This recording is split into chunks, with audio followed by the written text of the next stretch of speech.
السلام عليكم ورحمة الله تعالى وبركاته.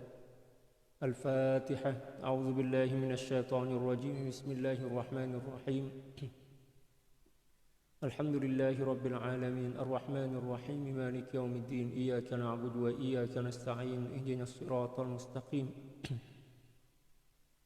صراط الذين أنعمت عليهم غير المغضوب عليهم ولا الضالين. آمين. إن الله وملائكته يصلون على النبي يا أيها الذين آمنوا صلوا عليه وسلموا تسليما. اللهم صل على سيدنا محمد عبدك ورسولك النبي الأمي وعلى آله وسلم. اللهم صل على سيدنا محمد عبدك ورسولك النبي الأمي وعلى آله وسلم. اللهم صل على سيدنا محمد عبدك ورسولك النبي الأمي وعلى آله وسلم.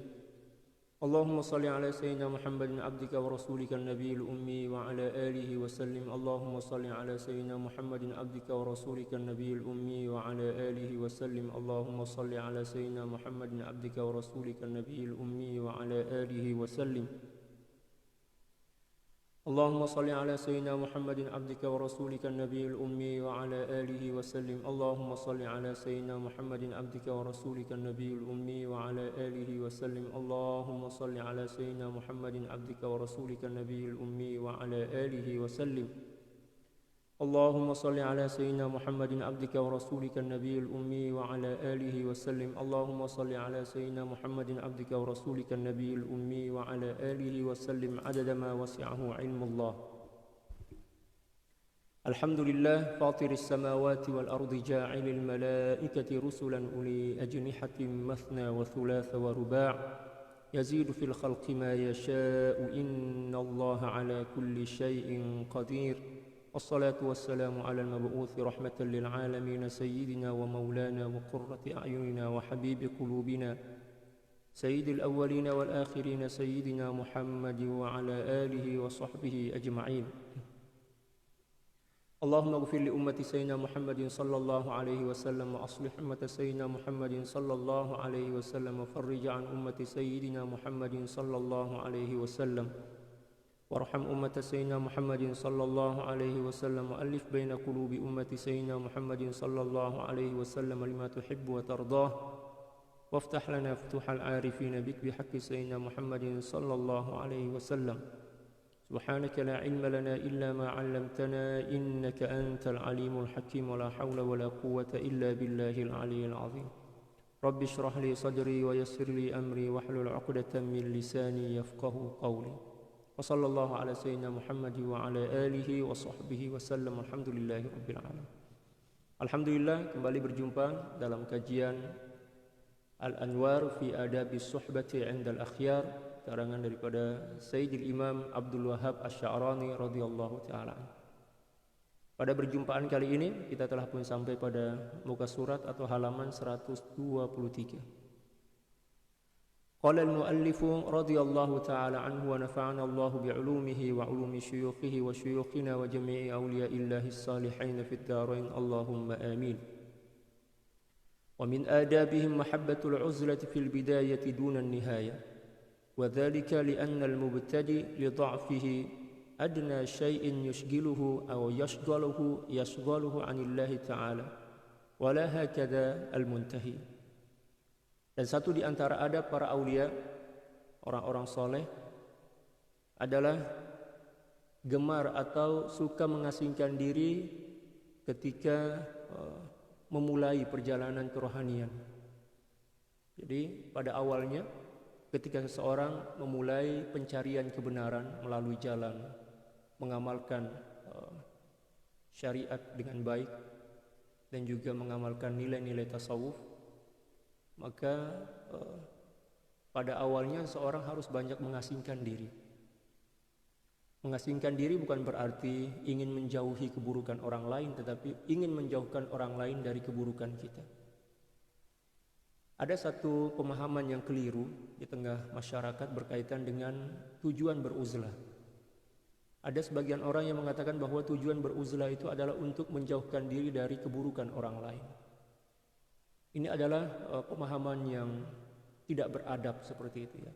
Karena seolah-olah kita menjadikan orang lain itu sebagai sebab keburukan yang ada pada diri kita, atau kita mengkambing hitamkan orang lain. Pemahaman yang benar tentang uzlah bertujuan untuk menjauhkan orang lain dari keburukan kita, bukan kebalikannya.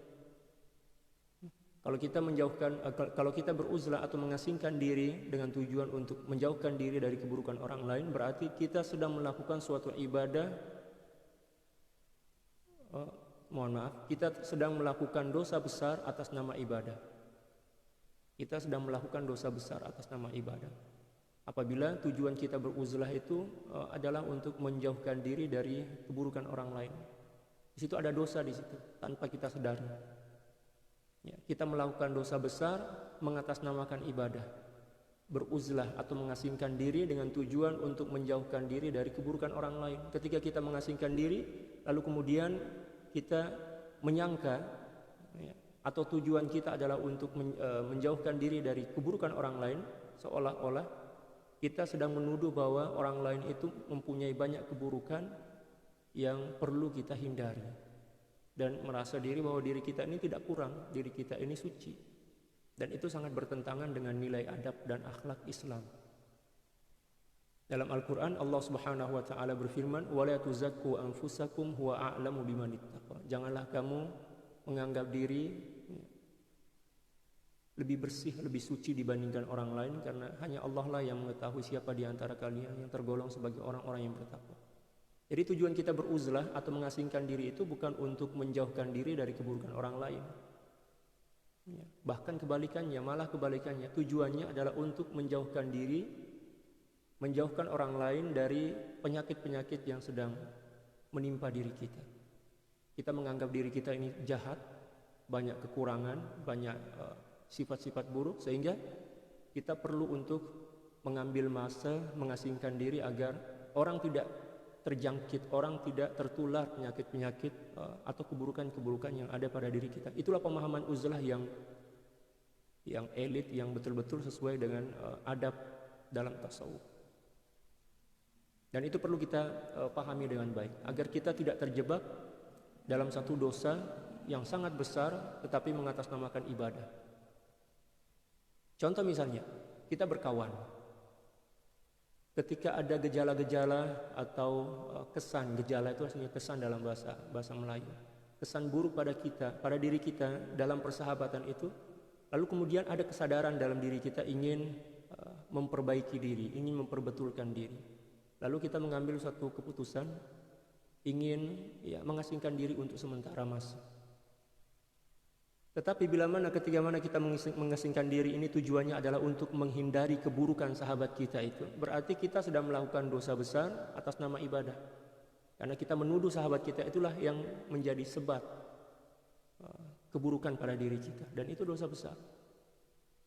Cara yang benar adalah jauhilah seseorang dengan meyakini bahwa kerusakan ada pada diri kita, keaiban itu ada pada diri kita, kita menjauhi dia untuk sementara masa sebab takut atau khawatir penyakit-penyakit yang ada dalam diri kita ini akan terjangkit atau tertular kepada dirinya.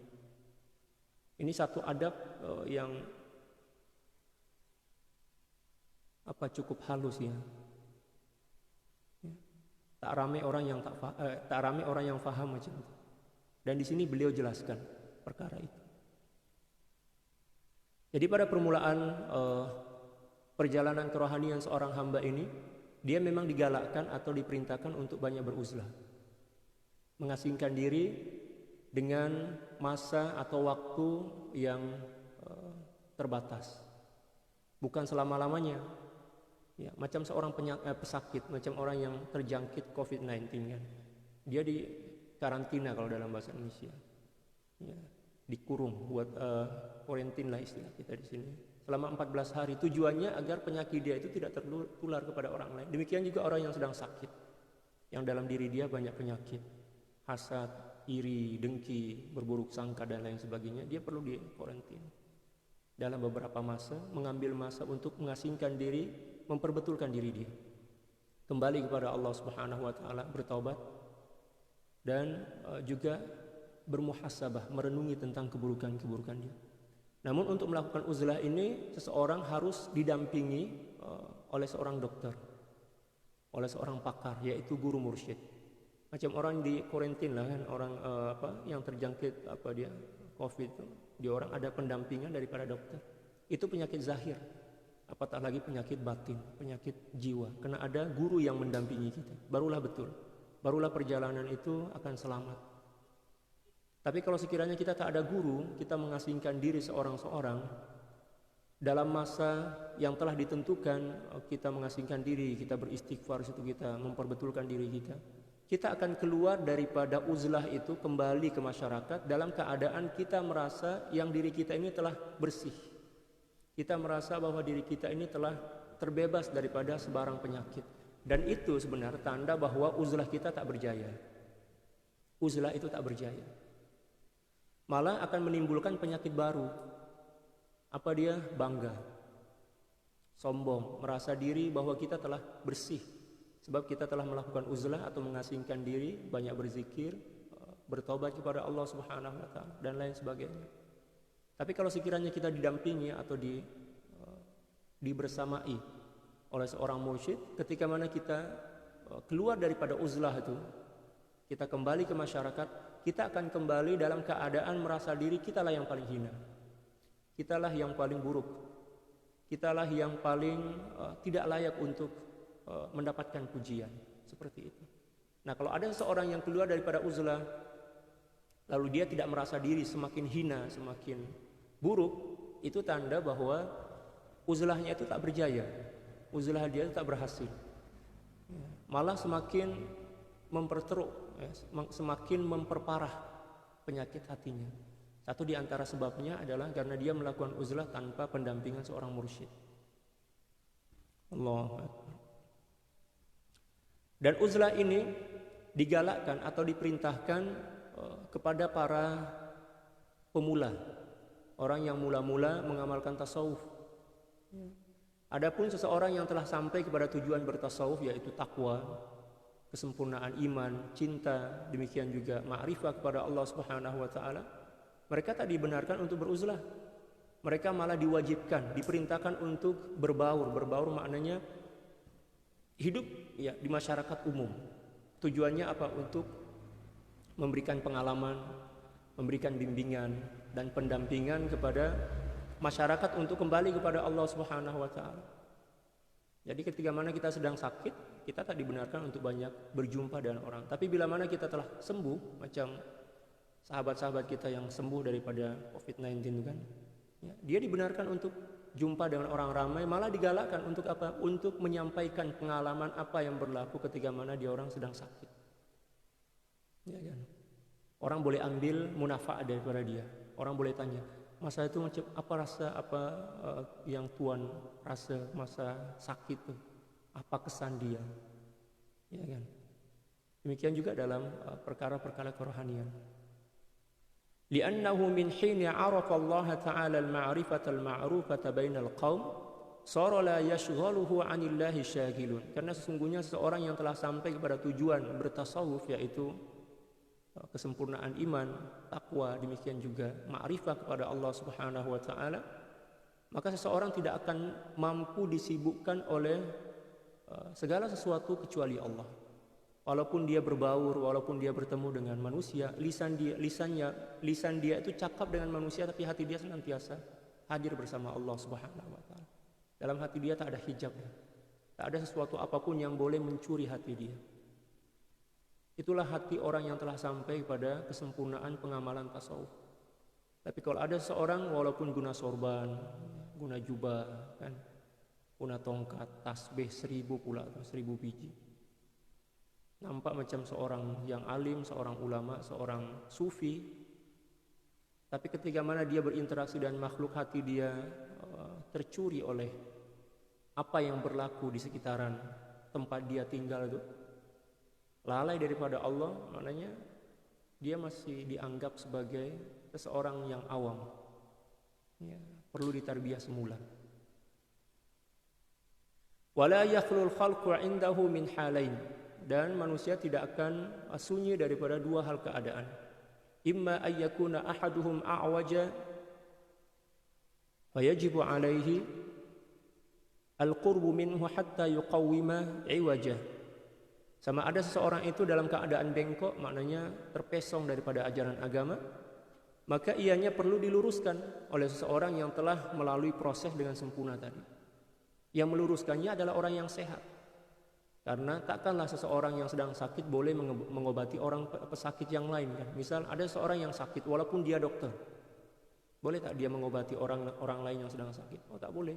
Dia kena sembuh terlebih dahulu, lepas itu barulah dia boleh mengobati dan membagi nasihat kepada orang yang sedang sakit. Wa imma mustaqiman fayastafidu minhu al-ilmu wal adab. Yang pertama tadi bengkok. Orang yang bengkok ini perlu diluruskan, orang yang terpesong perlu dinasehati. Adapun orang yang lurus, maka dia boleh memberikan nasihat, boleh memberikan ilmu dan adab kepada orang lain. Jadi kita tidak lepas, tidak sunyi daripada dua keadaan. Satu di antara dua keadaan. Yang pertama kita dalam keadaan bengkok. Jadi masuk di sini bengkok bukan tubuh badan, tetapi ya pemahaman yang terpesong maknanya menyeleweng macam itu kan. Akidah yang tidak sempurna, iman yang keropos, rapuh, itu dikira sebagai iwaj maknanya bengkok. Tapi bila mana seorang iman dia telah sempurna, takwa dia telah sempurna, ilmu dan adab dia juga telah mantap, maka dia boleh memberikan pengalaman, memberikan pengajaran dan pendampingan kepada orang lain. Wa inna ma lam naqul la takhlul khalqu 'indahu min thalathati ahwalin, dan tidaklah kami mengatakan bahwa manusia itu tidak sunyi daripada tiga hal keadaan. Wa na'uddu minha al-musawalahu minal aqran. Sehinggalah kita menghitung atau mengira satu hal keadaan yang lainnya itu bersamaan antara dia dengan orang lain. Macam itu. Maknanya kalau sekiranya dia rosak, orang pun rosak. Orang baik, dia pun baik macam itu. Beliau tak sebutkan, tak memasukkan ke dalam dua pembagian manusia, karena perkara itu bukanlah perkara yang menjadi pembahasan dalam perbincangan ini. Liqaulihim laisa fil wujudi syai'an mutasawiyani min kullil wujuh. Karena para ulama mengatakan tidaklah wujud di dunia ini dua benda yang sama dan serupa 100%. Tak ada seorang yang serupa 100%. Kalau sekiranya ada seorang yang dilahirkan dalam keadaan serupa, kembar macam itu kan. Lelaki, lepas itu hidung dia sama, size dia, demikian juga tubuh badan dia sama. Tapi macam mana pun juga mesti ada perbezaan dia. Contoh lain, contoh yang sederhana. Shilling tu kan? Shilling mempunyai dua muka. Shilling mempunyai dua muka. Walaupun shilling dua muka ini dimiliki oleh satu shilling, maknanya muka daripada dua shilling ini melekat pada satu benda, tetapi ukuran dan bentuk rupa daripada muka yang pertama dan muka yang kedua mesti berbeza. Walaupun berasal daripada satu benda. Demikian juga manusia tidak akan ada yang mempunyai keserupaan yang 100% sama. Mesti ada perbezaan. Oleh sebab itu hal keadaan yang ketiga ini tidak dimasukkan dalam perbandingan. Macam itulah kata beliau. Walaysa fil wujudi syai'ani mustawiyani min kullil wujuh, fama baqiya illa az-zaidu awin naqis. Mesti ada kekurangan, ada kelebihan. Wa kadzalika al-qawlu fil ju'il mufriti awaila dukhulihim at-tariqa min wujudihim at-ta'ama. Demikian juga lapar yang melampau yang dilakukan oleh seseorang ketika mana mula-mula masuk mengamalkan ilmu tasawuf walaupun makanan itu ada. Jadi mula-mula ketika seseorang melakukan perjalanan kerohanian menuju kepada Allah Subhanahu wa taala, menuju jalan kebenaran didampingi oleh seorang mursyid, mula-mula dia kena banyak beruzlah. Yang kedua, mengurangkan makan. Mengurangkan makan bukan sebab makanan tak ada. Malah terkadang-kadang makanan itu melimpah, tapi dia dilatih, ditarbiyah untuk mengekang keinginan hawa nafsu, banyak makan, gitu kan. Permulaan aja macam itu, jangan risau. Kalau sekiranya ada di antara kita yang kaki makan misalkan, kaki makan ini kalau dalam bahasa Indonesia suka makan lah seperti itu. Jangan risau, pada permulaan aja. Keinginan hawa nafsu kita untuk melampiaskan keinginan makan itu dikekang untuk sementara waktu, ditarbiyah, dididiklah. Seperti mohon maaf ya, anjing pelacak. Anjing pelacak itu kan pada awalnya liar, tapi ditarbiyah, dididik. Makanan pada awalnya mereka tidak dikasih makan, tujuannya untuk melemahkan emosional dia, untuk melemahkan sifat marah anjing itu. Lalu kemudian dibagi makan, dikasih makan secara bertahap, disusun, diatur makanannya. Waktu makan, demikian juga quantity atau quality, quantity daripada makan itu diatur. Demikian juga nafsu kita. Nafsu kita ini lebih liar dibandingkan binatang. Sebab binatang itu, Allahu Akbar, ketika mana dia menginginkan sesuatu dan dia telah mendapatkan sesuatu yang diinginkannya, dia dah merasa puas. Binatang macam itu. Tapi nafsu tak. Semakin dia mendapatkan keinginan dia akan semakin mempunyai keinginan baru, akan bertambah keinginan barunya. Nafsu seperti itu. Oleh sebab itu nafsu ini perlu ditarbiyah, dikekang dulu. Jangan bagi apapun yang diinginkannya, kecuali bila mana dia benar-benar telah tunduk 100% kepada syariat, barulah dibagi secara bertahap. Bagi siki-siki macam itu. Nafsu macam itu.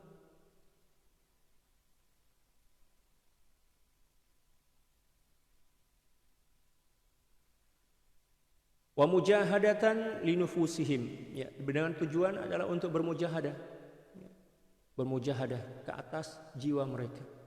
Dan orang yang melakukan mujahadah ini akan senantiasa diberi oleh Allah Subhanahu wa taala jalan-jalan kebaikan, kemudahan dalam melakukan kebaikan. Dalam surat Al-Ankabut Allah Subhanahu wa taala berfirman, "Walladzina jahadu fina lanahdiyannahum subulana wa innallaha lama'al muhsinin." Sesungguhnya orang-orang yang senantiasa bermujahadah melawan hawa nafsunya untuk mencari keridhaan kami, yaitu Allah Subhanahu wa taala, mesti kami akan selalu memberikan kepada mereka kemudahan untuk menempuh jalan-jalan kebaikan. Dan sesungguhnya Allah Subhanahu wa taala senantiasa membersamai orang-orang yang telah pun sampai kepada kesempurnaan maqamul ihsan. Wa innallaha lama'al muhsinin. Dan mujahadah ini merupakan ibadah yang paling luhur, yang paling mulia setelah melakukan ibadah fardu. Akan dalam satu hadis baginda sallallahu alaihi wasallam ketika mana balik daripada perang Badar bersabda kepada para sahabat, "Raja'na minal jihadil asghar ila jihadil akbar." Kita ini baru balik daripada jihad kecil aja, perang Badar. 313 sahabat bersama melawan ribuan kan tentara kafir tentara musuh lah macam itu. Dan baginda sallallahu alaihi wasallam bersama para sahabat menang. Tapi ternyata baginda sallallahu alaihi wasallam mengatakan bahwa itu adalah jihad yang kecil. Jihad yang paling kecil, beliau sebut asgar, menggunakan isim tafdhil kan kalau kita belajar ilmu nahwu itu. Sesuatu yang sangat kecil, jihad yang sangat kecil. Ilal jihadil akbar, dan kita akan bersemuka. Kita akan melakukan jihad yang paling besar, bukan jihad besar tapi yang paling besar. Sebab menggunakan isim tafdhil, yang paling besar. Para sahabat terkejut. Kagetlah kalau dalam bahasa Indonesia. Jihad apa tuh ya Rasulullah? Jihadun nafs, melawan diri sendiri, melawan keinginan hawa nafsu. Dan nafsu ini adalah seburuk-buruk dan sejahat-jahat musuh. Baginda sallallahu alaihi wasallam bersabda, atau kama qala sallallahu alaihi wasallam, "A'da aduwik nafsuka allati baina jambaik." Seburuk-buruk dan sejahat-jahat musuh kamu adalah diri kamu sendiri, nafsu kamu.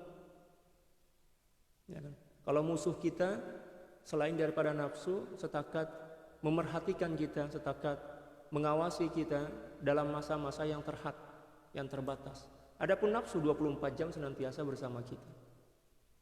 Dan dia nafsu ini cukup jahat.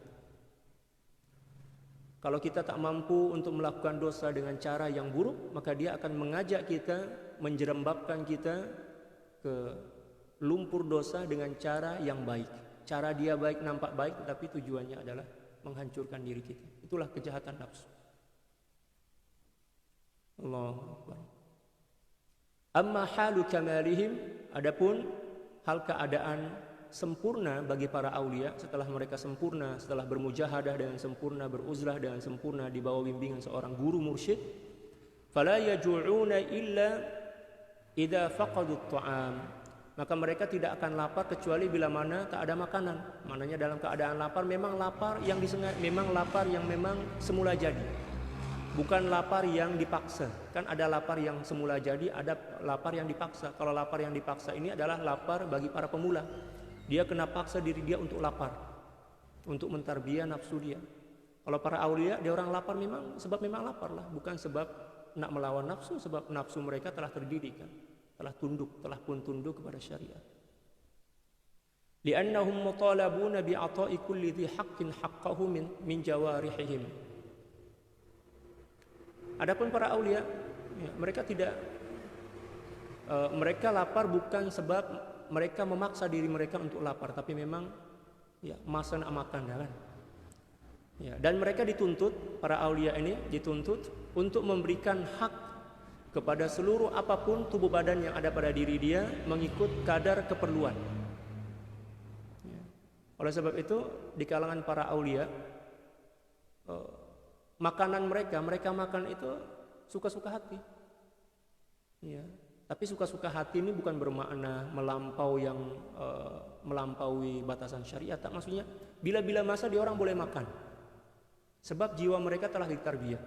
Suatu saat dulu Sidi Syekh Abdul Qadir Al-Jailani atau Al-Jili, boleh cara membacanya ada dua.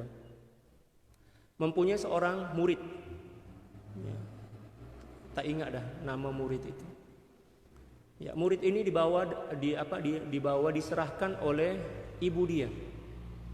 Datang dengan ibu dia, Tuan Syekh, saya nak serah anak saya ini untuk ditarbiyah. Lelaki anak dia kan. Tolong tarbiyah dia. Kalau dia degil, pukul pun tak ada masalah lah. Zaman dahulu macam itu, itulah adab menghantar anak ke pondok. Kalau kita sekarang hantar anak ke pondok, kita bagi tahu ustaz kan, bagi tahu tuan guru, anak saya ini dia tak boleh makan sambal, dia tak boleh tidur kat lantai, dia kena guna tilam, dia kena guna bantal, dia kena ada ekor, macam-macam lah kita bagi tahu kan. Itu na'udzubillah itu su'ul adab, orang yang tak beradab kepada simbol agama yang bernama ulama dan pondok pesantren atau pondok macam itu. Zaman dahulu serah begitu aja. Tuan Syekh, ini anak saya, tolong tarbiyah, saya serah kepada Syekh. Nak pukul ke, nak tarik telinga ke, ataupun nak berkhidmat, suka-suka Syekh lah, macam itu. Itu adab. Kata Syekh Sidi Syekh Abdul Qadir Al-Jilani radhiyallahu taala, okey, saya terima. Saya terima lillahi ta'ala. Lalu mulalah ditarbiyah anak ini. Ya, ditarbiyah anak ini, ditarbiyah. Tiap hari disuruh untuk berpuasa. Tiap hari untuk berpuasa, lepas itu pula disuruh untuk berkhidmat. Berkhidmat untuk Syekh dan juga berkhidmat untuk kawan-kawan dia, sesama pelajar lah macam itu. Setelah 2 bulan tak pernah jumpa kan emak dan ayah dia. Datanglah ayah dia, melawatlah, tengok anak dia. Ya, ketuk pintu, tok tok tok, assalamualaikum, waalaikumsalam, ahlan wa sahlan, kata Sidi Syekh Abdul Qadir Al-Jilani, sila duduk. Ya, biasalah tetamu nih, kalau kita ada tetamu, ya bagilah minum kan, walaupun air kosong tak ada masalah, janji ada air minum, takriman atau ikraman untuk memuliakan tetamu. Lalu keluarlah Buddha umur agak-agak dalam 15 tahun, hantar minuman dan makanan lah, hantar kue-kue lah macam itu. Kue-kue macam itu, ya hantarlah bagi. Ya.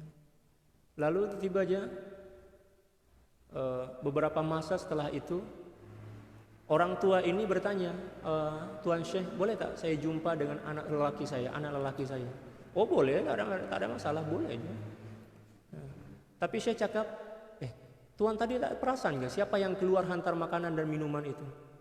Itu siapa Syekh? Ya, beliau cakap itulah anak Tuan. Allahu Akbar, dipanggillah anak gitu kan, keluar. Hai, keluar kamu. Keluar, tengok badan dia kurus sangat. Mata ini dah masuk dah. Badan kurus. Mula-mula datang itu badan dia sado, besar lah macam itu. Orang tua dia ini kecewa lah. Syekh, saya hantar anak saya dia belajar ke Syekh ini agar dididik, agar diajar ilmu. Kenapa pula macam ni? Ya kan? Badan dia kurus macam tak bagi makan kan? Tak bagi minum kan? Ya. Tak boleh macam sini, tak boleh macam ni Syekh. Kalau macam tu tak apalah, saya bawa balik anak saya. Sidi Syekh Abdul Qadir Al-Jilani tersenyum. Oh, macam tu kan? Okey, bawa balik. Itulah adab seorang guru. Dia tak memaksa, dia tak menahan. Ya, kalau sekiranya orang tua dia nak bawa balik, bawa balik. Ya. Anak dia sebenarnya tak nak. Sebab dia memang suka duduk bersama Sidi Syekh Abdul Qadir Al-Jilani. Sebab apa? Cukup disayang. Cukup disayangkan. Ya. Lalu di tengah perjalanan nak balik ke rumah tu, ya, ayah dia ada satu kemuskilan dah tentang hukum hakam agama. Dia tanyalah kepada anak dia, wahai anakku, ya, saya ada kemuskilan, saya ada satu soalan tentang hukum hakam. Boleh tolong jawab? Insya Allah, kata anak dia. Dia bagilah soalan tu. Allahu Akbar. Soalan tu belum lagi habis disebutkan soalan itu kan, dia nak sebut soalan itu, terus dia jawab. Dia jawab itu bukan guna akal, memang ada dalil, dia hujjah dia daripada Al-Quran dan hadis aqwal para ulama. Siap pula dengan perbezaan mazhab. Dia terangkan, budak kecil lagi 15 tahun. Ya. Ayah dia terkejutlah. Tak sangka anak dia itu sealim itulah, baru 2 bulan kan. Ya. Awak boleh faham, boleh jawab soalan dengan jawaban yang sempurna. Siap bagi tahu pula perbezaan mazhab. Oh iyalah, alhamdulillah, saya belajar bersama Syekh. Kamu belajar kan? Ingatkan disuruh berkhidmah aja, badan kamu kurus macam ni. Memanglah, kami ditarbiyah oleh Syekh, disuruh berpuasa untuk apa? Untuk mentarbiyah nafsu kami, agar mudah untuk menyerap dan memahami pelajaran. Oh macam tu ke? Kalau macam tu, jom kita balik. Saya akan serahkan balik kamu kepada Tuan Syekh. Semangatlah anak ini, semangat. Ya, macam itulah ayah ni, janganlah tergesa-gesa ambil suatu keputusan, bersabarlah. Datang jumpa Sidi Syekh Abdul Qadir Al-Jilani, Sidi Syekh Abdul Qadir Al-Jilani tersenyum. Saya dah agak-agak saya dah mengira kalau dalam bahasa Indonesia, mesti kamu akan kembali dan nak serah anak kamu balik. Ya, ini kata beliau, oke, saya nak serah balik anak saya. Tak boleh dah. Tak boleh. Kami tak boleh terima. Ya. Kalau sekiranya saya yang buang anak itu, mana saya yang keluarkan daripada madrasah, dan tuan bawa balik anak itu, saya akan terima. Tetapi ini tuan yang memaksa diri nak bawa balik anak tuan. Ya. Marah pula kepada saya. Dan itu adalah su'ul adab.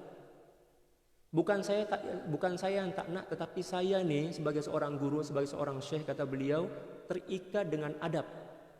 Ada ilmu dan syariat yang wajib saya hormati, yang wajib saya agungkan.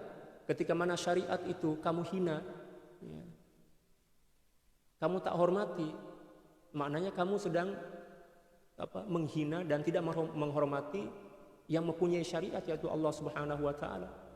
Oleh sebab itu, yang melarang saya bukan diri saya, tetapi aturan akhlak dan adab. Ya, bawa balik anak tuan, ya, kami tak boleh terima dah. Sebenarnya macam itu peraturan pondok pesantren atau pondok lah zaman-zaman dahulu. Kalau sekarang kan tak. Ya, ada pelanggaran ataupun orang tua dia nak bawa balik anak dia, nanti sebulan 2 bulan suka-suka hati orang tua boleh bawa balik anak itu. Lepas itu mohon kepada tok guru terus terima. Kalau mula-mula tok guru tak bagi, tak nak terima, ayah kepada pelajar ini bagi tahulah, kalau tok guru boleh terima anak saya ini, saya menyumbang lah. Saya akan saya ambil 5 lot misal. Ya, saya akan berinfak, berwakaf ke pondok pesantren ini. Itu cara dia, dan itu adalah pelecehan ataupun penghinaan terhadap institusi pondok dan simbol agama yang bernama ulama. Dan itu banyak berlaku, sehinggalah pondok pesantren ini tak berkat. Pondok pesantren adalah simbolik atau simbol agama. Di situ ada kehormatan, di situ ada adab, di situ ada hak dan kewajiban yang wajib ditunaikan.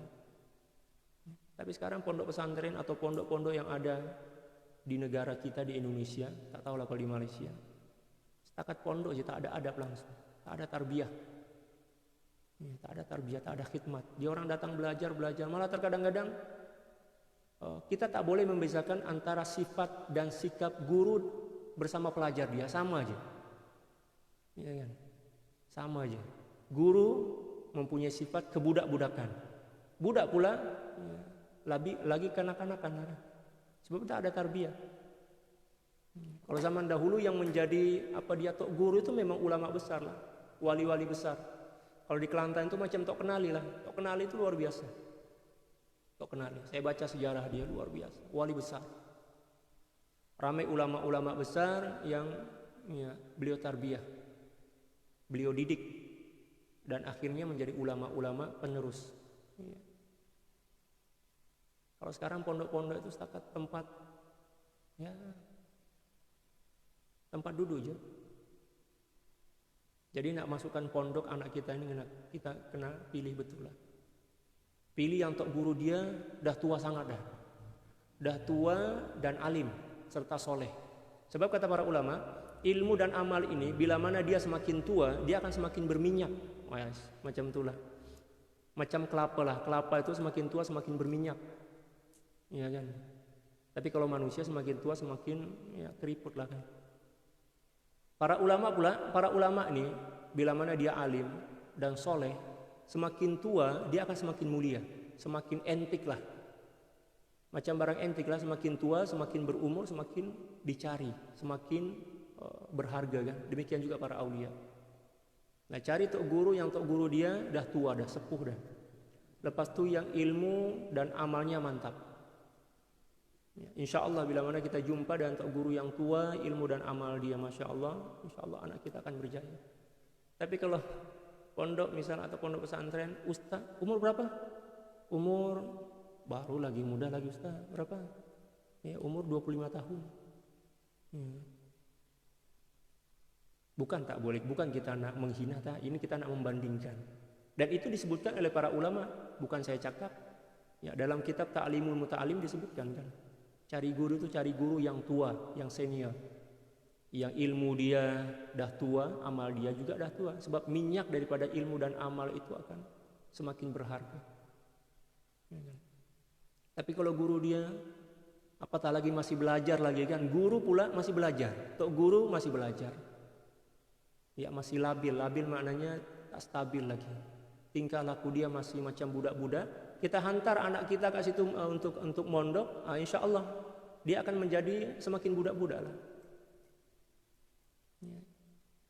Cari tok guru yang betul-betul matang dalam keilmuan, matang dalam amal, dan juga matang dalam kebijaksanaan. Itu kata para ulama, bukan saya yang kata. Dalam kitab Ta'limul Muta'alim.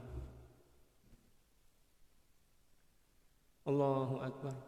Wa yu'akhidhuna bi dhulmihim li nufusihim fi mardatillahi ba'dal kamal.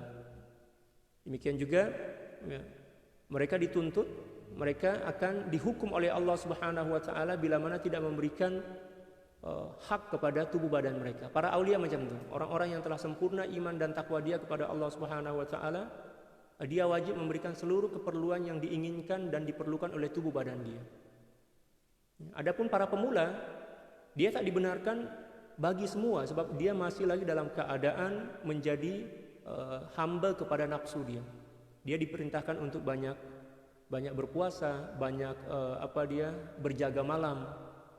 Wa may yarumul ula sahiral layali, kata para ulama kan. Siapa orang yang menginginkan kemuliaan, maka dia kena berjaga malam.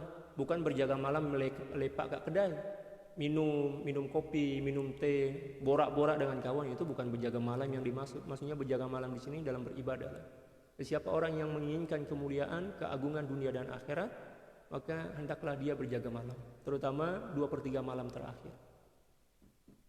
Berjaga malam bukan melototin handset kita, handphone kita ambil lotot berjam-jam kan, dan nanti masuk sholat subuh ngantuk pula.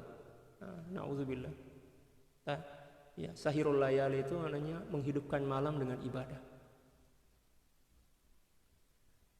Aksama kanu alaihi fi bidayati amrihim. Kebalikan keadaan mereka ketika masih berada pada permulaan. Kalau permulaan itu memang kurangkan makan, kurangkan cakap, kurangkan kawan, ya kurangkan tidur. Qillatul ta'am, qillatul kalam, qillatul manam, qillatul anam, kata para ulama kan. Kurangkan tuh, nak mujahadah. Tapi kalau kita memulakan perjalanan kerohanian ini, kaki makan misalnya, kita bagi semua apapun yang kita nak. Tidur pun tidur macam-macam lah. Ya, cakap pun tak jaga. Ya kan, kawan pun siapapun kita kawan, tak boleh berjaya lah untuk sampai kepada kesempurnaan tauhid dan iman. Ya, kita kena lawan diri kita. Sekejap aja kalau kita sabar, sekejap aja tuh. Apatah lagi bila mana kita sabar dan jujur, sekejap aja perjalanan tuh. Tak perlu kepada masa yang panjang. Jadi masa yang kita perlukan untuk bermujahadah ini mengikut kesungguhan kita. Kalau kita bersungguh-sungguh 100%, kita jujur dan ikhlas, mungkin dalam beberapa hari atau dalam beberapa bulan lah macam itu. Tapi kalau kita tak jujur, ya, kita tak ikut SOP dia dalam tasawuf ada SOP dia. Nah, mungkin 10 tahun, 30 tahun, 50 tahun tak sampai-sampai. Tak sampai-sampai. Macam orang yang sedang sakit, dibagi obat, tapi pada masa yang bersamaan dia makan obat, makan juga pantangan daripada penyakit itu. Boleh sembuh kan? Tak boleh sembuh. Tak boleh sembuh. Walaupun 1000 tahun dia berobat, tak boleh sembuh. Karena tinggallah pantangan dulu kan. Makanan yang pantang itu tak boleh makan. Bila mana dia dah sembuh, dah nak makan batu pun, kalau sekiranya dia mampu makan, tak ada masalah. Mohon maaf ini, bergurau aja, tak ada masalah. Para aulia ketika mana mereka dah sempurna kemakrifatan mereka, tauhid dan iman takwa mereka kepada Allah Subhanahu Wa Taala, nak kawin 4 pun tak ada masalah. Ya, orang kawin bukan sebab nafsu. Ya, orang kawin itu sebab memang untuk beribadah. Ya kan. Kenapa pula pasal kawin kita ceritanya? Itu para aulia lah. Kalau kita ini murid-murid, ya janganlah kita ikut cara orang-orang hebat kan, orang-orang besar. Kita mulakanlah dengan diri kita yang sesuai dengan makam kita. Mujahadah dulu, mujahadah dan mujahadah. Seperti mana yang dilakukan oleh Siti Rabi'atul Adawiyah kan. Luar biasa Siti Rabi'atul Adawiyah. Berkenaan dengan Siti Rabi'atul Adawiyah ini, sejarah dia ya, ada 2. Yang pertama, ada yang mengatakan bahwa beliau itu adalah bekas wanita penghibur, biduan lah kalau dalam bahasa Indonesia, ya, penyanyi, artis, macam itulah, artis, penghibur.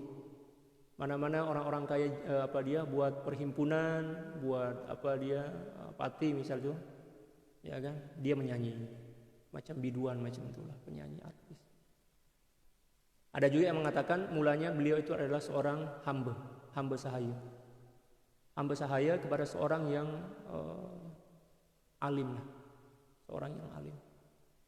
Nah, ketika mana seorang alim ini mendengar Siti Rabi'atul Adawiyah di tengah malam yang sunyi, ya, ingatkan beliau rehat, ternyata beliau tak rehat. Ya, beliau sedang menangis, merintih kepada Allah, merayu kepada Allah Subhanahu Wa Taala, merayu pengampunan, ya kan, ya, memohon rahmat kepada Allah Subhanahu Wa Taala. Sampailah beliau sujud itu, tempat sujud beliau itu menjadi genangan air mata. Ya. Tuan dia dengarlah, ini macam ada budak yang sedang menangis lah ini. Siapa nih? Dengar. Daripada bilik Rabi'ah. Ya, kan? Dia dengar lirih suara itu dengar. Oh, Rabi'ah ternyata. Keesokan harinya dipanggil lah, wahai Rabi'ah, mari sini. Betul ke? Awak yang malam tadi itu menangis. Tuan tahu daripada mana? Saya dengar. Iya kah? Tuan dengar? Iya, saya lah. Ya. Saya mendengar lirih dan rayuan kamu kepada Allah Subhanahu Wa Taala, memohon pengampunan, hidayah dan sebagainya. Mulai daripada hari ini saya bebaskan kamu. Sebab mula-mula beliau adalah seorang, menurut versi inilah kan, beliau adalah seorang seorang hamba. Saya bebaskan kamu, merdekakan kamu, saya bagi pilihan kepada kamu. Nak tetap duduk kat sini, kat rumah ini, saya anggap kamu sebagai anak saya, atau kamu nak pergi suka-suka hati, kemanapun kamu nak. Kata beliau, Tuhan, saya rindu kepada Tuhanku. Ya, saya duduk kat sini, ya, kerinduan itu tidak akan pernah tersampaikan dengan sempurna. Saya akan pergi mengembara. Mulai daripada itulah beliau mencari guru. Umur dah tua dah itu. Ya kalau kita nak ikut cerita yang ini kan, dan versi yang inilah kan. Beliau keluar mengembara mencari guru. Saya tak ingat siapa guru beliau itu, seorang tabi'in. Beliau jumpa, berguru. Nah di sini ada satu pengajaran untuk diri kita bahwa untuk berubah, untuk berhijrah itu tak kira umur. Jangan pula kita seolah-olahnya putus asa. Ustaz, umur saya dah 50 tahun dah Ustaz, 60 tahun. Allah terima ke lagi? Mestilah Allah terima, janji kita bersungguh-sungguh. Allah akan mudahkan. Seperti mana yang berlaku pada Siti Rabi'atul Adawiyah. Umur dah tua dah masa itu. Tua itu dalam 40-50 macam itulah. Ya. Beliau dibebaskan, beliau mulakan mujahadah. Apa yang beliau lakukan dalam mujahadah? Ya. Tiap hari beliau berpuasa di bawah bimbingan guru beliau. Ya kan, ada satu madrasah, disitulah beliau masuk. Ya, macam madrasah Ustaz Joh itu madrasah lil banat untuk ya, pelajar-pelajar perempuan kan, ditarbiyah. Disuruh berkhidmat, disuruh berpuasa, disuruh berzikir. Sampailah beliau sempurna. Nah, bila mana beliau telah sempurna ma'rifah, cinta, takwa, iman beliau kepada Allah Subhanahu wa taala. Ramai orang yang nak. Sebab memang Siti Rabi'atul Adawiyah ini adalah seorang gadis yang cantik di masa mudanya. Dan semakin cantik nampak di masa tua sebab apa? Cahaya iman dan akhlak itu semakin bersinar pada wajah beliau kan. Ada seorang gubernur datang jumpa nak meminang Siti Rabi'atul Adawiyah pada masa itu 40 tahun lebih. Wahai Rabi'ah, saya datang meminang kamu. Bawa banyak hadiah kan. Bawa banyak hadiah. Siti Rabi'atul Adawiyah cakap, Tuan mohon maaf. Ya, saya ini tak ada keinginan dah kepada makhluk, tak ada selera nak menikah dah. Sebab apa? Hati saya tak ada ruang dah untuk makhluk. Hati saya telah dicuri, telah digenggam oleh cinta mati kepada Allah. Macam itulah.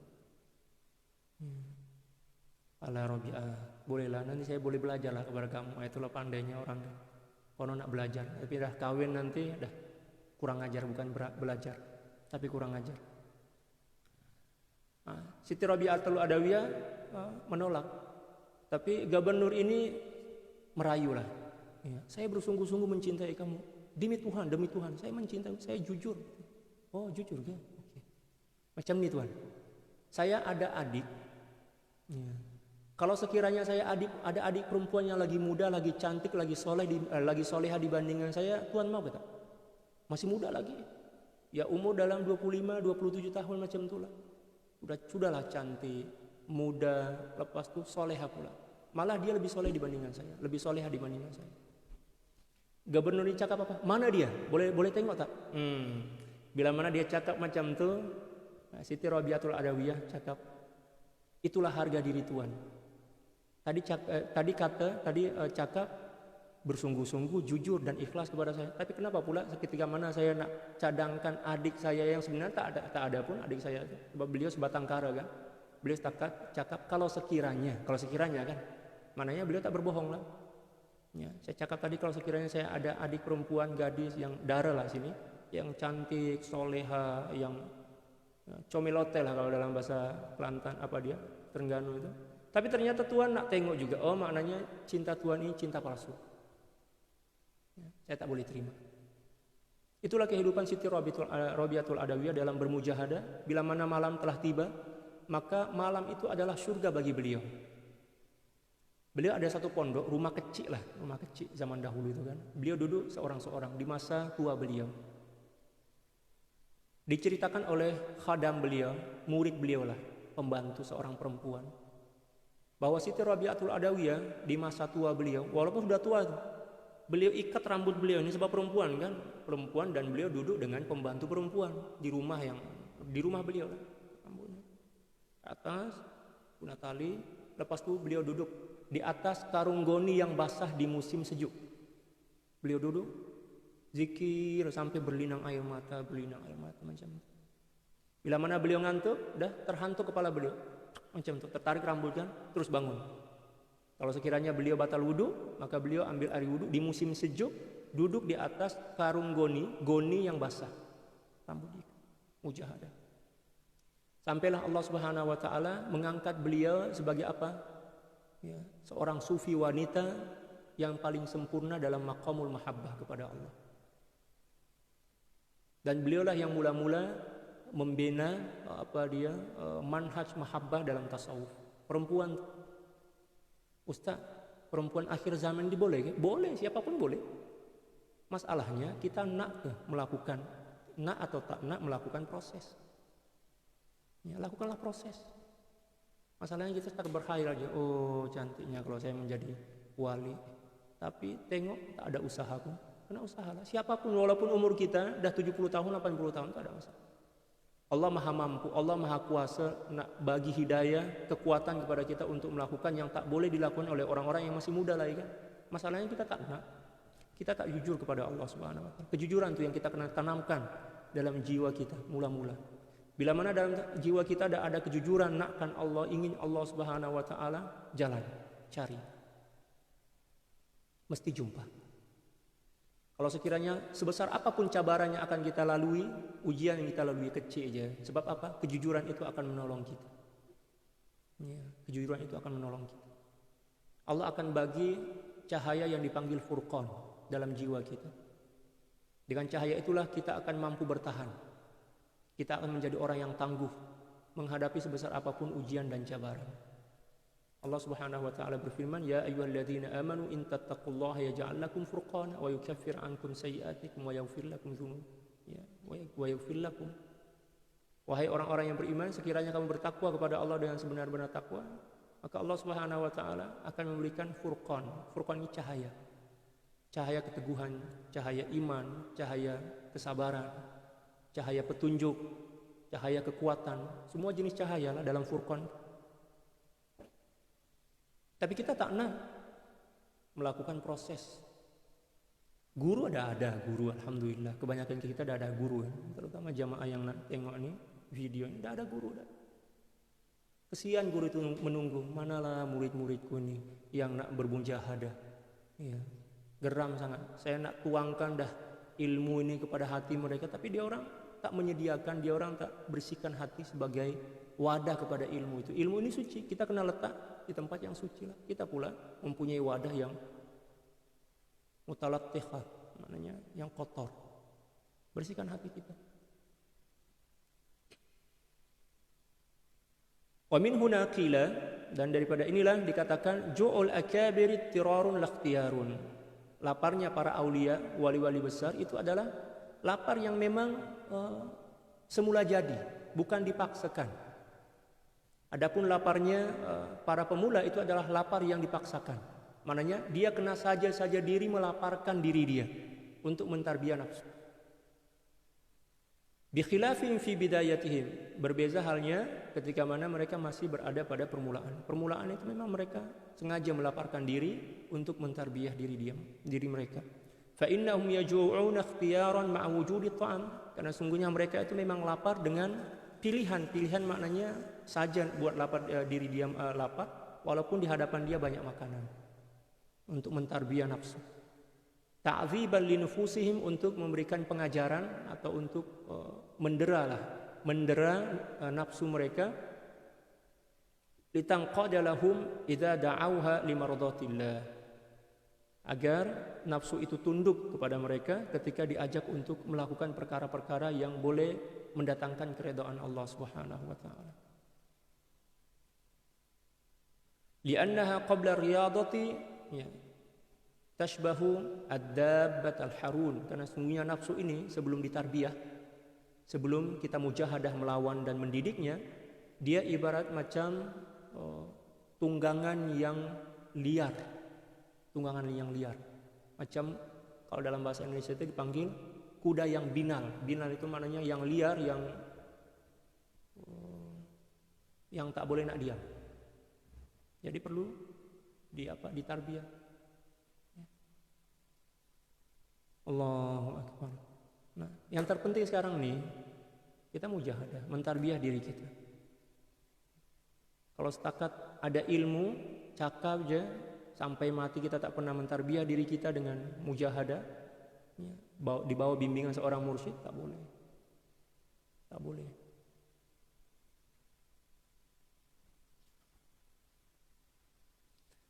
Wa min adabihim, dan di antara adab para aulia, luzumur rahmati lil muslimin, senantiasa berkasih sayang kepada kaum muslimin. Tak kiralah kecil ke besar, tua, muda, yang berbuat baik kepada dia atau orang-orang yang menghina, mencaci maki dia, senantiasa berbuat baik kepada siapapun dari golongan kaum muslimin. Baginda sallallahu alaihi wasallam bersabda, ar-rahimuna yarhamuhumur rahmanu tabaraka wa ta'ala, irhamu man fil ardi yarhamkum man fis sama. Orang yang penyayang, pengasih akan disayangi oleh Allah Subhanahu wa taala yang Maha Pengasih. Maka sayangilah seluruh penduduk bumi ini, maka Allah Subhanahu wa taala akan mengasihi dan menyayanginya. Dan Allah pada penduduk langit akan mengasihi dan menyayanginya. Wa min kalami Sayyidi Ali Al-Khawas radhiyallahu taala an, dan di antara kalam Sayyidi Ali Al-Khawas radhiyallahu taala an, beliau berkata, alaika birrahmati lil muslimin, hendaklah kamu berkasih sayang kepada seluruh kaum muslimin. In aradta an turham, bila mana engkau hendak atau ingin dirahmati, dikasihi.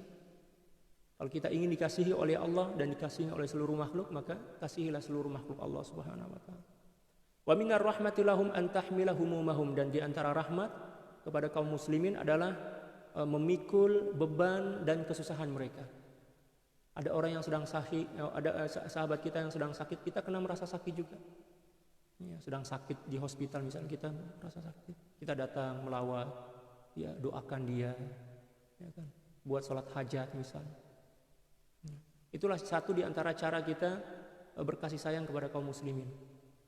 Bila mana dia orang susah, kita bantulah mengikut kemampuan kita. Kita tak ada duit misal, kita doakan. Saya pernah cerita kalau tak silap di majelis Kusyu Gemilang kalau tak silap. Di Terengganu itu ada seorang wali, tak ingat nama beliau. Saya pernah jumpa sekali pada tahun 2013 di Batu Buru, kawasan nama Batu Buru. Seorang wali Majzub. Saya diperjumpakan oleh Tuan Guru Ustadz Mustafa Kamal. Itu sahabat saya kena rapat. Beliau ada pondok, nama dia Pondok Hidayah di Batu Buru. Hari itu saya ada daurah kat sana, daurah tasawuf dan daurah bahasa Arab. Lepas daurah, beliau berbisik kepada saya, Ustaz, nak jumpa seorang wali ke? Ya, di sini masyhur dengan wali Majzub lah macam tu. Saya cakap, boleh. Alhamdulillah kalau boleh jumpa, saya nak ambil berkat ni. Ya, tak ingat pula nama beliau. Kalau nak jumpa dengan beliau itu tak boleh saja-saja kita nak jumpa. Kita kena solat hajat dulu, mohon kepada Allah, baru kita cari. Kita cari kemanapun, janji kita cari, insya Allah kata Ustaz itu mesti akan jumpa. Tapi kalau kita saja-saja nak cari tanpa memohon kepada Allah, Allah tak jumpakan kita. Itu satu di antara keistimewaan beliau kan. Saya cakap, boleh insya Allah jumpa, berkatlah insya Allah. Beliau pergilah, solat hajat kan, mohon kepada Allah, betul jumpa. Jumpa itu Ustaz cakap, ada seorang Ustaz, orang paling Ustaz pula daripada Indonesia, nama dia si Fulan, nak ziarah, nak jumpa, nak ambil berkat kepada Tuan Guru. Beliau cakap, saya malu nak jumpa Ustaz tu, saya malu. Ya, saya malu macam itu kan. Manakala saya tahu beliau cakap macam tu, ya Allah, hati saya ini macam dicucuk pedang. Betapa sifat tawadu beliau itu memang luar biasa kan.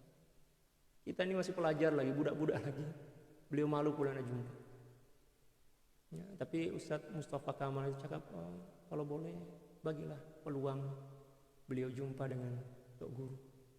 Beliau diam, oke lah, naik kereta, bawa ke pondok. Nah, beliau sampai, saya diminta untuk keluar daripada masjid. Masa itu daurah kat masjid kan, saya keluar. Tengok, Allahu Akbar, tak mampu nak tengok wajah beliau, luar biasa cahaya itu semua. Tapi beliau tunduk je. Ya. Saya datang tuh nak cium tangan beliau tak nak, lepas tu nak angkat kepala pun tak nak, tunduk. Jabat tangan saya cium minta doa. Lepas tu beliau tunduk je kan, malu sangat. Itulah sifat tawadu seorang yang mulia. Lepas tu beliau mohon diri, sekejap je saya jumpa. Itu satu perjumpaan yang cukup berkesan, yang cukup indah dalam kehidupan saya dan seorang yang soleh. Nah, beliau ini tiap-tiap hari beliau akan pusing kampung. kawasan Batu Buru itu, pusing-pusing kampung, beliau tak guna selipar. Beliau ada rumah kecil ya, pondok-pondok lah macam itu kan, pondok kayu kecil. Beliau pusing-pusing kampung, tengok kalau ada orang yang susah, beliau nak bantu. Guna duit tak ada sebab beliau orang miskin kan, orang fakir. Beliau balik ke rumah, beliau sholat hajat, mohon kepada Allah, ya Allah mudahkanlah urusan dia, ya Allah mudahkanlah. Itu je tiap hari, satu di antara wirid beliau macam itu. Pusing-pusing kampung. Ya. Tengok ada orang yang susah, orang miskin, orang yang sakit, beliau balik ke rumah, ambil wudu, sholat dua rakaat, sholat hajat, mohon kepada Allah. Tiap hari macam itu. Itu kemuliaan seorang yang mulia. Kalau kita tak kisah pun kepada kawan kita, tak ambil berat kepada kawan kita yang sakit, ya kan? Malah terkadang apa yang nak cakap? Tak ada rahmat dalam jiwa kita ini. Alhamdulillah Allah bagi rezeki lah kepada saya boleh jumpa dengan Tok Guru, itu memang saya rasa surga lah di dunia ini. Saya masih ingat lagi keteduhan wajah beliau tu. Tapi wajah beliau saya tak ingat dah, sebab lama sangat dah kan. Tapi saya tengok cahaya kearifan, cahaya kebijaksanaan, cahaya kesolahan itu memang nampak sangat luar biasa. Subhanallah. Qala wa'lam anna hamlahum lihumumi ikhwanina al-muslimina la yunafi at-taslima kama tawahhamahu ba'dhum. Ketahuilah, kata beliau, bahwa sungguhnya kita menanggung beban kesusahan kaum muslimin itu tidak menafikan sifat tawakal kita kepada Allah, kepasrahan kita kepada Allah. Ya, hati kita pasrah kepada Allah, tapi tubuh badan kita ini kita ikutlah menanggung penderitaan sahabat-sahabat kita. Kita datang tengok, kita hibur dia orang kan bila mana ada yang sakit, ya, kita bagi semangat, kita doakan, kita bagi harapan kepada dia, macam itu. Itu tidak menafikan tawakal, taslim, sebab taslim dan tawakal dalam hati kan. Manakala kita berdoa, kita datang menjumpai, itu kan zahir kita. Tidak menafikan tawakal kepada Allah. Fal abdu yahmilu hamma ikhwanihi min haitsu kasbuhum lidzunubi allati istahaqqu biha al-bala' an-nazila alaihim. Ya, seorang hamba menanggung dan memikul beban daripada beban kesusahan saudara-saudara mereka yang disebabkan karena dosa-dosa yang mereka lakukan sehingga menyebabkan mereka ditimpa bala, ya, daripada langit. Wa yusallimu min haitsu taqdiru ilahi alladhi sabaqa bihi al-ilm. Tetapi dalam hati dia serah kepada Allah. Adapun zahir dia ikut menanggung penderitaan yang ditanggung oleh kaum muslimin yang mungkin disebabkan karena dosa mereka sehingga Allah Subhanahu wa taala menurunkan bala. Nah, seorang wali ini kena datang ikut menanggung, ikut memikul beban penderitaan itu. Ya, seorang wali macam itu, bukan senang jadi wali. Oh, wali itu kehidupan dia senantiasa menanggung, ya, kesusahan dan penderitaan orang lain.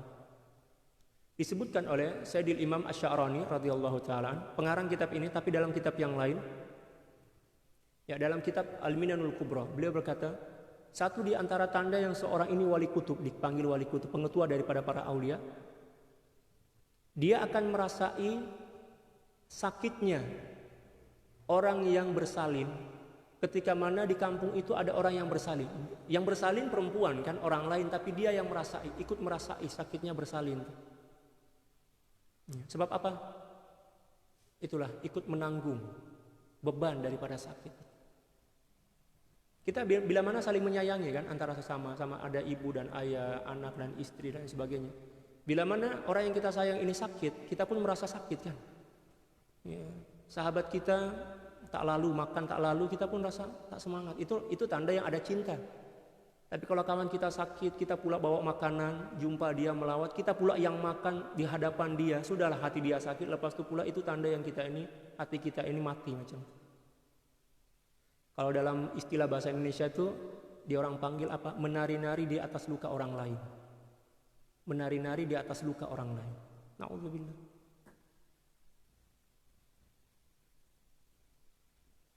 Idla yumkinu raddu mithli dzalik, karena perkara ini adalah perkara yang tak boleh kita tolak. Ya, bila mana Allah Subhanahu wa taala telah menurunkan bala ke atas suatu kaum yang melakukan dosa, maka yang terkena bala itu bukan setakat orang yang berdosa, tetapi seluruh orang yang ada kat situ. Seperti yang berlaku kat Lubnan kan. Boleh jadi itu berlaku disebabkan karena hukuman ke atas individu yang melakukan kesilapan, tetapi ribuan orang meninggal dunia, ya kan? Ya, ribuan orang yang luka-luka, ratusan orang yang meninggal dunia. Subhanallah. فإنه قد غلط في ذلك جماعة من مشايخ الجاهلين الجهل زاعمين أنهم مسلمون لله تعالى.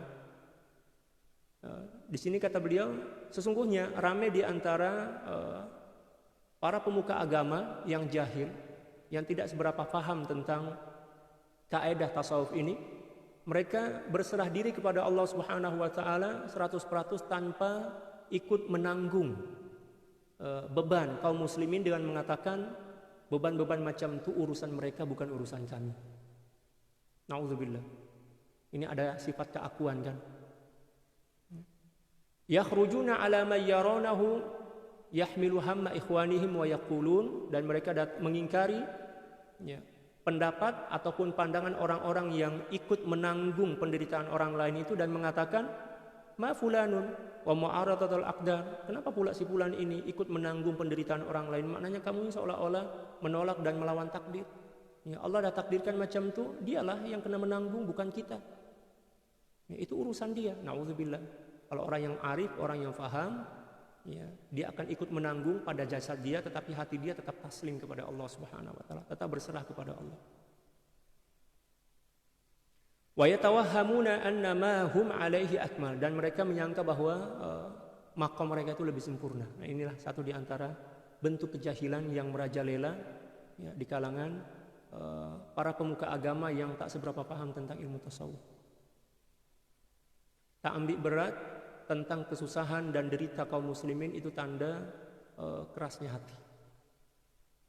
Wa huwa jahlun, walaupun sebenarnya ini adalah suatu kejahilan. Fa fil hadis, dalam satu hadis baginda sallallahu alaihi wasallam bersabda, "Man lam yahmil hammal muslimin," sesiapa orang yang tidak ikut menanggung penderitaan dan kesusahan kaum muslimin, falaisa minhum, maka tak tergolong sebagai golongan orang-orang yang beriman. Wa fi lafdhin, dan ada hadis yang lain, ya, baginda sallallahu alaihi wasallam bersabda, "Man lam yahtamma bi amril muslimin falaisa minhum," sesiapa orang yang tak ambil berat tentang perkara yang diderita oleh kaum muslimin, maka ya, dia bukanlah tergolong daripada kaum muslimin. Nauzubillah, summa nauzubillahi min dzalik. Oleh sebab itu kita kena punya hati yang sensitif ya, terhadap penderitaan daripada sahabat-sahabat kita, kaum muslimin. Bila mana orang ditimpa musibah, kita pun kena ikut menanggung beban musibah itu dengan mendoakan mereka, merasa bahwa kita pun merasa sakit. Macam itu kan zahir ya, bukan hati. Ya, lepas itu kita sholat hajat, banyak mendoakan dan lain. Ya, kita bantulah mengikut kadar kemampuan kita. Wallahu a'lam bishawab.